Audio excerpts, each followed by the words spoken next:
लाख रुपया ऐसा कुछ बता। 30 लाख के चैलेंज में फंस गए बागेश्वर बाबा। आर्या पार के इस चैलेंज में जब बागेश्वर बाबा को सामने लाया गया तो उन्होंने कुछ ऐसा किया जिसे सुनकर आपके रोंगटे खड़े हो जाएंगे। आसाराम बापू से लेकर निर्मल बाबा तक हमारे देश ने एक से बढ़कर एक साधु बाबाओं को देखा है, लेकिन इस वक्त हर जुबान पर सिर्फ एक ही नाम है और वो है बागेश्वर बाबा का, यानी कि धीरेन्द्र कृष्ण शास्त्री का। एक ऐसा 26 साल का नौजवान जो देखने में किसी फिल्मी हीरो की तरह लगता है, लेकिन उनके कारनामे और बोलने का अंदाज बड़े बड़ों को चक्का में डाल देता है। पर फिलहाल तो दोस्तों बागेश्वर बाबा खुद चक्कर खा रहे हैं और पुलिस इनके पीछे पड़ी है। तो क्या है पूरा मामला और क्यों बागेश्वर बाबा चर्चाओं का विषय बने हुए हैं, आइए जानते हैं। दोस्तों ये बात तो जगजाहिर है कि बागेश्वर बाबा जो लोगों के मन की बात जानकर उनकी समस्याओं का हल कर देते हैं और उसे पर्चे में लिख देते हैं, इसके चलते वो काफी ज्यादा ट्रेंड पर चल रहे हैं। इनकी वीडियोस हर रोज वायरल होती है और लोग इन्हें सुनना देखना पसंद करते हैं। लेकिन वो कहते हैं ना, मीठा ज्यादा हो तो चींटियां लगने ही लगती हैं, और ऐसा ही कुछ हाल बागेश्वर बाबा के साथ भी है। तभी तो अलग अलग क्षेत्रों से लोग इन्हें बदनाम करने के लिए सामने आ रहे हैं कि क्या ये बाबा लोग वास्तविक हैं? कुछ इन्हें खुला चैलेंज कर रहे हैं तो कुछ इनकी विद्या पर शक कर रहे हैं, फर्जी हैं, धोखेबाज हैं। अभी एक टीवी शो के दौरान माइंड रीड करने वाली सुहानी ने कहा कि धीरेन्द्र शास्त्री अगर हमारी तरह दिमाग पढ़ते हैं तो इसमें कोई बुराई नहीं है, लेकिन इस कला को भगवान की कृपा कहकर लोगों के बीच अंधविश्वास फैलाना ये बहुत गलत है। और बात यहीं पे खत्म नहीं होती है। महाराष्ट्र में अपने एक कार्यक्रम के दौरान जब धीरेन्द्र शास्त्री नागपुर पहुंचे तो वहां की कमेटी ने इनके ऊपर अंधविश्वास फैलाने का आरोप लगाया और खुलेआम ये चैलेंज किया कि आप जो जादू और चमत्कार लोगों के सामने अपने धाम में दिखाते हैं, वही चमत्कार आप हमारे सामने दिखाइए। अगर आप सही हुए तो आपको हम 30 लाख रुपए देंगे। अच्छा। लेकिन कमेटी वालों का कहना है कि धीरेन्द्र शास्त्री इस चैलेंज से इतना ज्यादा डर गए हैं कि वो वापस लौट गए। इसके बाद महाराष्ट्र की उस कमेटी के श्याम मानव ने धीरेन्द्र शास्त्री के खिलाफ पुलिस कार्रवाई की मांग की और कहा कि पुलिस अगर कार्रवाई नहीं करेगी तो वो लोग आंदोलन करेंगे, क्योंकि महाराष्ट्र के कानून में अंधविश्वास फैलाना बहुत ही बड़ा जुर्म माना जाता है, जिसके तहत धीरेन्द्र शास्त्री को गिरफ्तार किया जाना चाहिए। धीरे धीरे महाराष्ट्र के नागपुर से निकली ये बात पूरे भारत में फैल गई, जिसके बारे में कई सारे लोग धीरेन्द्र शास्त्री से सवाल जवाब करने लगे, जिसके जवाब में बागेश्वर धाम सरकार ने कहा है हम बीच में कथा छोड़कर भागे, ये बोलना बंद कर दें। लेकिन लोग विश्वास क्यों करेंगे? भारत में साधु महात्माओं की इज्जत का ऐसा फालूदा हुआ है कि चाहकर भी धीरेन्द्र शास्त्री पर विश्वास नहीं कर पा रहा था कोई।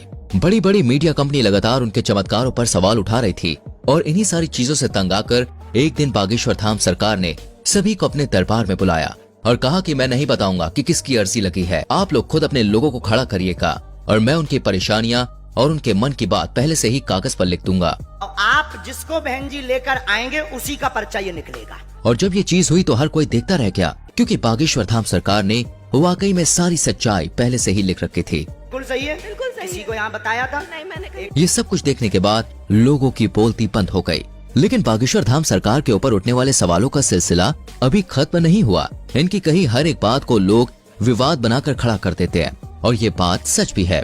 आज बागेश्वर धाम सरकार इतना बड़ा नाम बन चुका है कि जो कोई भी इनका नाम लेता है वो खुद ही फेमस हो जाता है। बड़े बड़े न्यूज चैनल घंटों केवल इन्हीं के बारे में बात करते हैं और लोग बड़े मजे से सुनना देखना पसंद करते हैं। अभी कुछ समय पहले जब बागेश्वर धाम सरकार ने बुलडोजर चलवाने की बात कही थी, तब भी काफी ज्यादा कंट्रोवर्सीज खड़ी हुई थी, जिसके बारे में एक इंटरव्यू में जब धीरेन्द्र शास्त्री से पूछा गया तो उन्होंने बड़े साफ शब्दों में कहा कि धर्म और ईश्वर उनके माता पिता के समान है और अगर कोई उनके माता पिता पर पत्थर मारेगा तो वो भी शांत नहीं रहेंगे।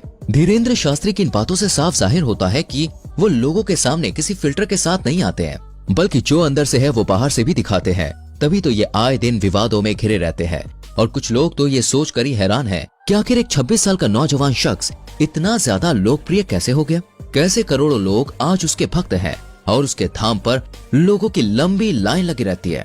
तो दोस्तों इसका सीधा सा जवाब है ईश्वर की कृपा। जी हाँ, वो कहते हैं ना, ऊपर वाला अगर किसी पर मेहरबान हो जाए तो मिट्टी भी सोने में बदल जाती है। और धीरेन्द्र शास्त्री तो खुद को बालाजी महाराज यानी कि हनुमान जी का सबसे बड़ा भक्त कहते हैं। मध्य प्रदेश के छोटे से गांव में जन्म लेने वाले धीरेन्द्र शास्त्री के दादाजी भी पूजा पाठ का काम करते थे और बागेश्वर धाम लगाते थे, लेकिन इनके दादाजी उतनी प्रसिद्धि प्राप्त नहीं कर पाए जितनी आज धीरेन्द्र शास्त्री ने कर रखी है।